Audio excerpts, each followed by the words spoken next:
Do you remember Christmas mornings when the whole house smelled like heaven and hubbub? When Grandma was already clattering in the kitchen before sunrise, wearing that same red and green apron she'd had since Nixon was in office? While the rest of the world tore into presents, Southern grandmas were busy setting out casseroles, coffee cakes, and those mystery Jell-O salads that somehow counted as breakfast. Why have we let Christmas morning brunches like this slip away? Sausage cheese grits.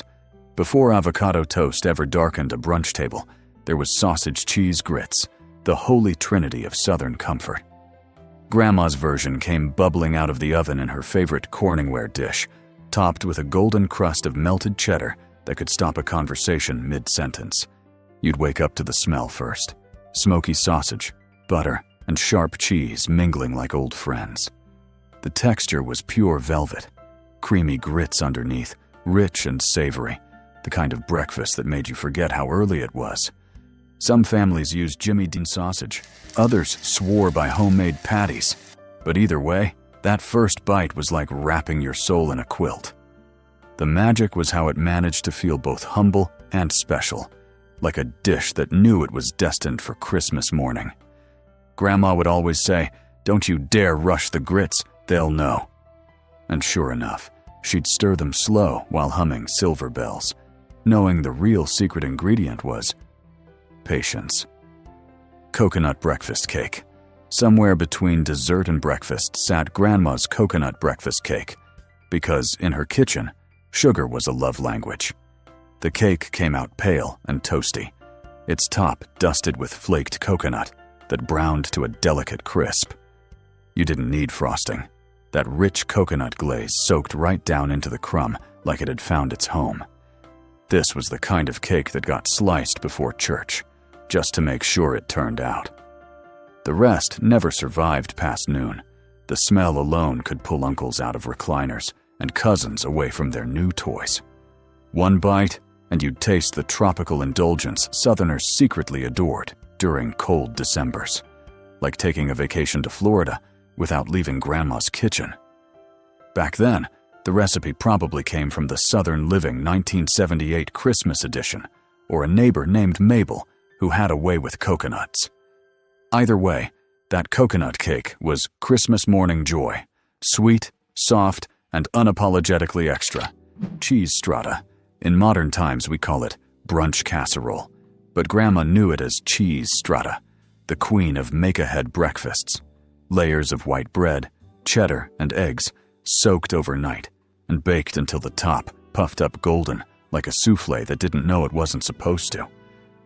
There was something theatrical about pulling it out of the oven, steam rolling off the top while someone announced, "It's ready!" The smell was divine. Buttery bread and melted cheese doing a slow waltz. Every family had their twist: diced ham, bell peppers, or leftover sausage from last night's supper. Cheese strata was a Christmas lifesaver because Grandma could prep it while watching Lawrence Welk and just bake it the next morning. You'd think she was performing miracles, but she'd just wink and say, "I let the Lord and the refrigerator do the work." Sweet orange or cinnamon rolls. There's something almost sacred about the smell of sweet rolls rising in a warm kitchen on Christmas morning. Whether they were sticky cinnamon rolls or tangy orange rolls, Grandma's version could make Frosty himself thaw out in gratitude. The orange rolls were a work of art, delicate spirals brushed with orange zest and butter, topped with a glaze that shimmered like Christmas lights. The cinnamon rolls? Pillowy, gooey, and dripping with icing that ran down your fingers no matter how careful you were. She'd roll out that dough on the same old counter, talking to it like it could hear, "You'll rise if you behave." And somehow, it always did. Sometimes she'd stash a pan in the freezer for later, but later never came. Christmas morning meant eating them warm, with coffee percolating and everyone asking, "Who gets the corner one?" Homemade pimento cheese. Now you might not think of pimento cheese as a Christmas brunch staple, but down south, it was as essential as the mistletoe. Grandma served it on white bread triangles, alongside ham biscuits and deviled eggs, a spread so creamy and tangy it could make a Yankee weep. Every Southern woman had her own secret ratio of mayo to cheese, and Lord help the fool who suggested store-bought. Some used Duke's, others Kraft. But all agreed that shredding your own cheddar was non-negotiable. The pimentos added that holiday cheer, little flecks of red like edible confetti. You'd find it on the sideboard in a crystal bowl, spoon resting just so. And by the time the carols faded, that bowl would be scraped clean. Grandma's pimento cheese wasn't just a dip. It was Southern diplomacy, served cold and spread thick. Overnight breakfast casserole, only a Southern grandma could turn, letting it sit in the fridge, into an art form.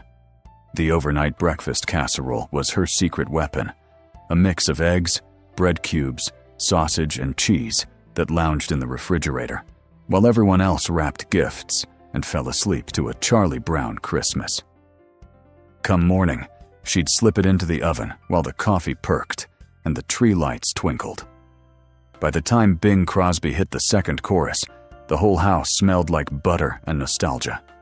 The first slice was fluffy and savory. The bread soaked up all that custard goodness, and the cheese stretched like it was showing off. Some recipes came from Better Homes and Gardens cookbooks, others from Aunt Martha, who always forgot to measure. But somehow, it always came out perfect, golden, hearty, and just indulgent enough to count as both breakfast and lunch. Grandma would shake her head when folks called it lazy, saying, "Honey, I'm not lazy. I'm prepared." Buttermilk pecan coffee cake. If Christmas had a smell, it might just be Grandma's buttermilk pecan coffee cake. She'd pour the batter into her well-loved bundt pan, scattering brown sugar and toasted pecans like confetti. When it baked, the scent drifted through the house and made even the dog sit up straighter. The texture was soft and buttery, with that satisfying crunch from the pecans, a humble masterpiece that didn't need frosting to feel fancy. She'd serve it on her good plates, even if breakfast was eaten in pajamas. Some mornings, she'd drizzle a light glaze on top, for the sparkle, she'd say. Others, she'd leave it plain because coffee cake should taste like the coffee's best friend. No one ever argued. Every bite carried the warmth of buttermilk, tang, sweet spice, and a whisper of love that no boxed mix could replicate. Apple fritters, or baked apple pancake. Grandma's apple fritters weren't measured by appearance. They were judged by how fast they disappeared. She'd drop them into a cast-iron skillet, the sizzle harmonizing with carols on the radio. The smell of cinnamon and frying dough made the whole kitchen feel alive. They came out golden and imperfect, dusted with powdered sugar like fresh snow. Each bite was crisp at the edge, soft in the middle, with tender apple chunks that made you close your eyes for a moment of silence.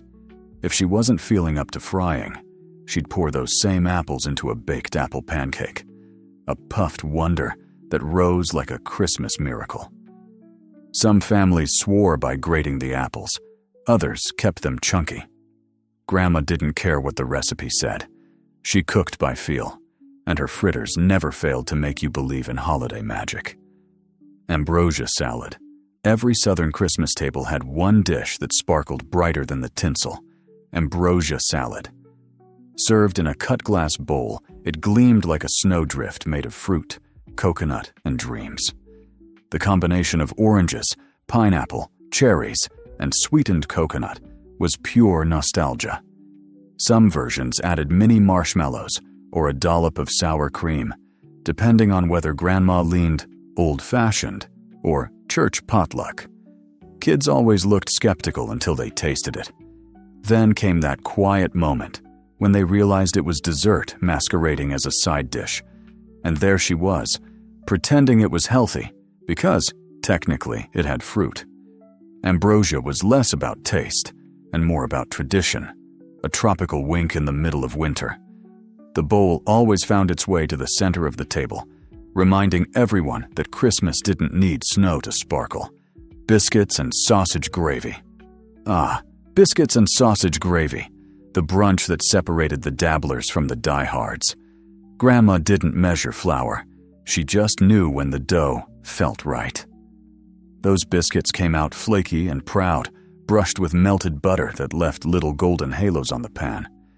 The gravy was a slow simmered ritual, browned sausage, drippings whisked with milk, and a generous shake of black pepper that could wake the neighbors. She'd always test it with a spoon, nod solemnly, and say, "It's just right," like she'd been chosen for this sacred duty. When you split that biscuit open and spooned on the gravy, time stopped. The peppery cream met buttery crumb, and all the world's worries disappeared under a layer of comfort. It wasn't just breakfast. It was love, ladled from an iron skillet that had seen generations. Praline pecan French toast. If Christmas brunch had a crown jewel, it was Grandma's praline pecan French toast, a dish so rich it could make Santa trade in his cookies. She'd layer thick slices of day-old bread in a Pyrex casserole, then pour over a caramel sauce bubbling with brown sugar, butter, and crushed pecans. As it baked, the syrup soaked into every corner, turning the bread custardy and crisp-edged. The smell alone was enough to make the cousins abandon their toys. When she brought it to the table, golden and glossy, someone always whispered, "Lord, have mercy." Every bite was a dream. Buttery sweetness, a hint of salt, and the crunch of toasted pecans that made you believe Grandma might actually be magic. The recipe probably came from the back of a Dixie crystal sugar bag or a Christmas church cookbook, scribbled in pencil and underlined twice. By the time the last piece was gone, someone was scraping the pan with a fork, pretending to help with cleanup. Hash brown breakfast casserole. Before Pinterest ever claimed breakfast casseroles, Grandma had already perfected the art, and her hash brown version was legendary. Frozen hash browns, eggs, cheese, and sausage came together like a southern symphony, baked until the top was bubbly and golden. It wasn't fancy, but it was real, the kind of meal that could feed a crowd of sleepyheads with minimal fuss. She called it Christmas insurance, because no one ever left her house hungry, even the picky ones who didn't like eggs. That first spoonful was heaven. Crispy edges, melty cheese, and that rich, comforting flavor that lingered like a good hymn. Sometimes she'd top it with cornflakes for crunch, or a sprinkle of paprika just to make it pretty. She never used recipes, just instinct and muscle memory. And somehow, it always tasted like coming home. Ham and cheese breakfast bake. The ham and cheese breakfast bake was Grandma's way of using leftovers from Christmas Eve without anyone noticing. She'd cube up yesterday's ham, fold it into eggs, cheddar, and biscuits, and bake it until the kitchen smelled like pure joy. It came out puffed and golden, with little browned edges that everyone fought over. The inside was creamy and savory, the ham adding that salty bite that made it impossible to stop at one serving. Sometimes, she'd sneak in bits of onion or bell pepper for color. Country ham with redeye gravy. If ever there was a breakfast that defined a generation, it was country ham with redeye gravy. The smell alone could jolt the entire household awake. Grandma would fry that salty ham in her cast iron skillet until the edges curled like parchment, then deglaze it with black coffee, strong enough to wake the dead. The resulting gravy wasn't creamy or sweet. It was pure southern grit, sharp, savory, and just a little bitter, the way Grandpa liked it.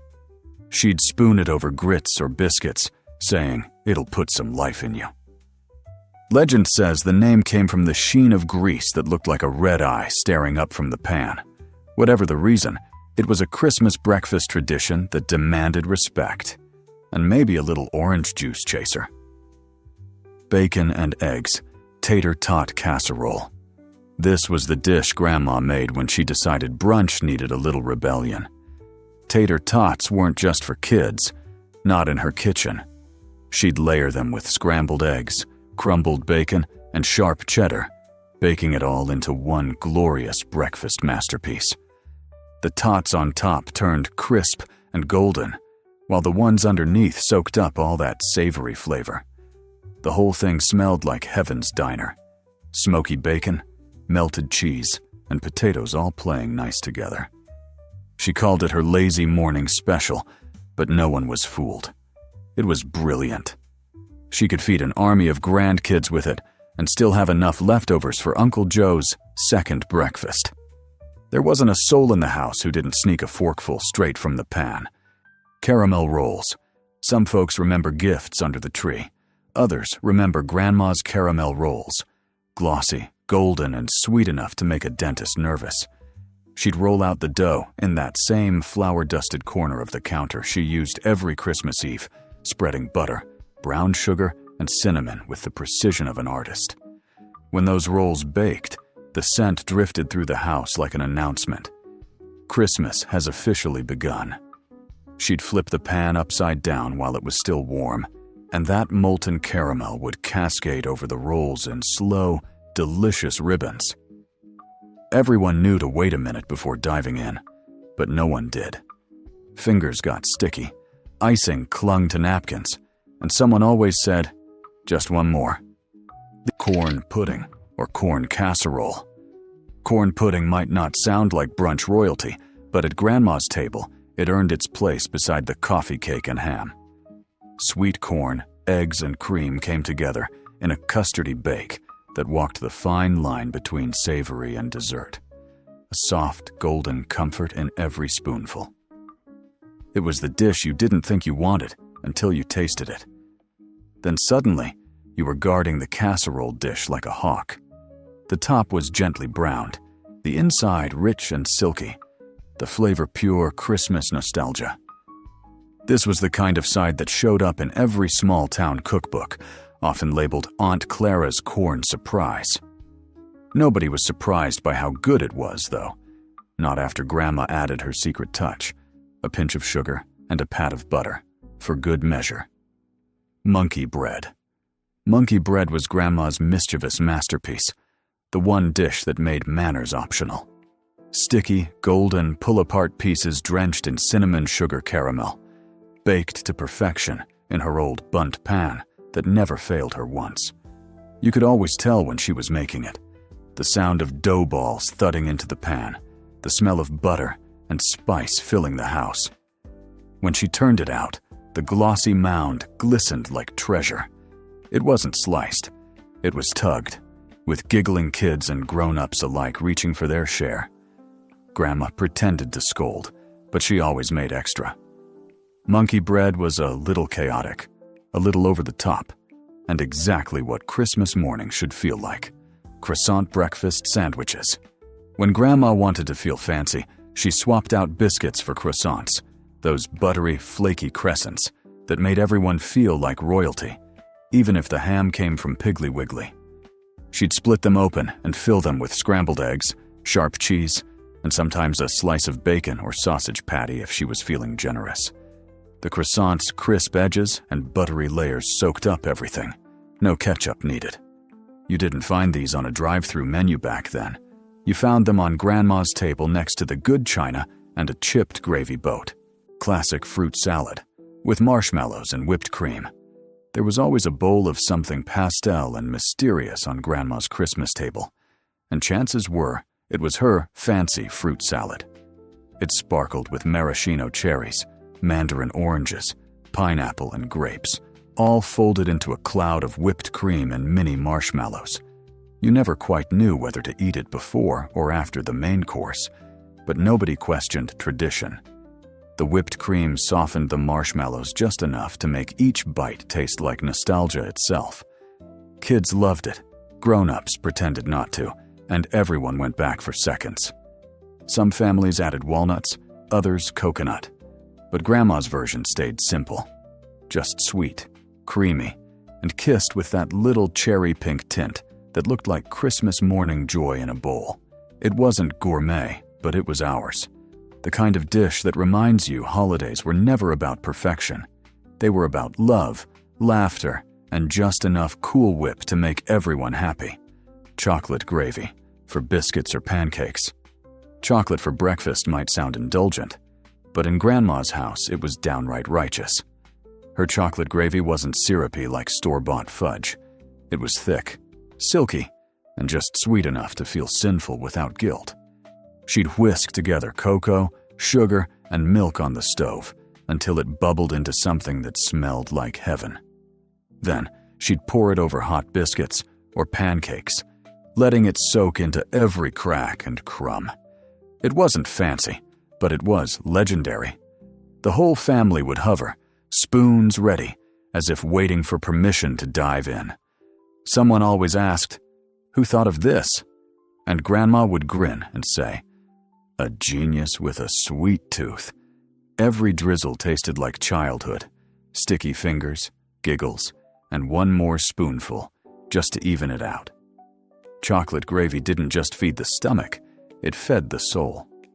Sweet potato biscuits, soft, golden, and just a hint sweet. Grandma's sweet potato biscuits were little pillows of holiday comfort. She'd mash the potatoes by hand, mixing them into biscuit dough with cold butter and a pinch of cinnamon, shaping each one by instinct, not measurement. When they came out of the oven, their tops glowed like sunset. The smell was nutty and warm, and the texture was pure velvet inside. She'd serve them with butter, honey, or, if you were lucky, a drizzle of molasses. They were a perfect bridge between savory and sweet, just like Christmas itself. You could eat them with country ham or spoon on chocolate gravy. Either way, you'd end up smiling.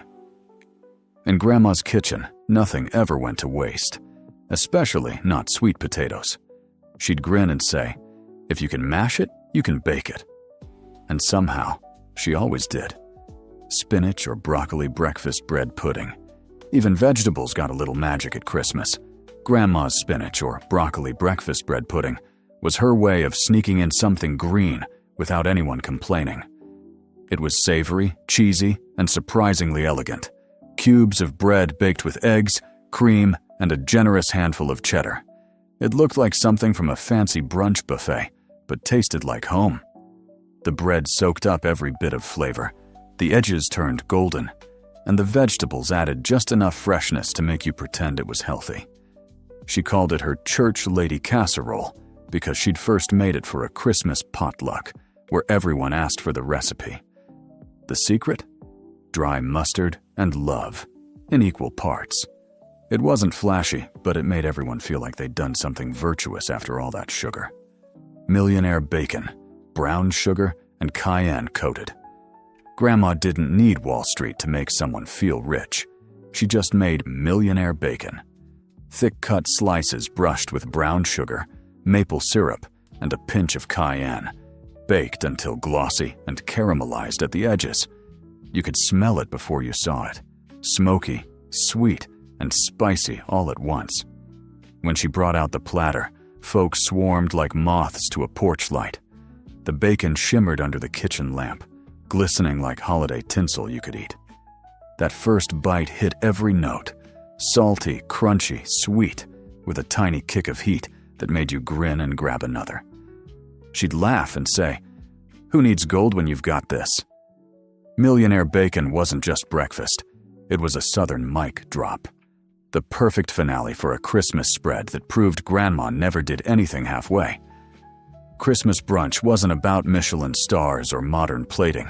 It was about heart, hands, and heritage. The recipes weren't perfect, but the memories were. These were the dishes that filled bellies, softened tempers, and turned ordinary mornings into family legends. So here's to the grandmas who woke before dawn, the ones who kept the coffee hot and the traditions alive. The women who believed butter was its own food group, and love was best served warm. If you could smell even one of these dishes through the screen, give this video a little Christmas hype. It helps more folks find their way back to the flavors and feelings that built a lifetime of good memories.